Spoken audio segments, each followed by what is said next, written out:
The soldier kept changing his shooting position in the trench, using more than a dozen Lewis machine guns, firing like crazy at the charging German soldiers. One Russian soldier after another fell on the battlefield, taking on 1,000 German soldiers all by himself, buying time for the main force to retreat, holding the trench all alone for 3 days and 2 nights, making the German soldiers have to take a detour. He is the most legendary machine gunner in World War I. Ennibal Augusto de Tomasi Silva. After all the German soldiers had retreated, Tomas carried a Lewis machine gun and set off on the journey to find the main force. Along the way, whenever he saw a body, he'd stop and collect ammunition. It wasn't until a heavy rainstorm hit that he hid in a corner to take a rest, but still held a pistol and stayed on the alert. As soon as it was dawn, he set off again to look for the main force, but suddenly heard some movement in the grass. He held his gun and bent over to get closer. Turned out to be a group of disarmed Portuguese soldiers, just as Tomas was asking where the main force was.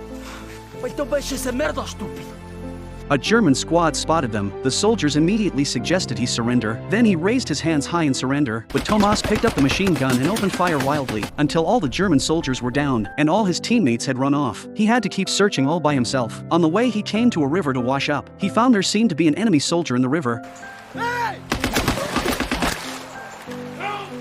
Hearing that the other guy was speaking English, Tomas then realized the other was a Scotsman. He quickly rushed into the river and pulled the guy out. After bandaging his wounds, he made a fire to keep warm. During the conversation, the other guy told him some good news. The Portuguese expeditionary force had retreated to São Vicente. Guided by the Scottish officer, Tomas carried the machine gun and set off again. After a long trek of 2.5 days, he finally found the main force. When the major learned that he had repelled over 1,000 German soldiers all by himself and successfully covered the retreat of the main force, he praised that he was as good as 1,000,000 soldiers, and Tomas became a well-known combat hero in Portugal.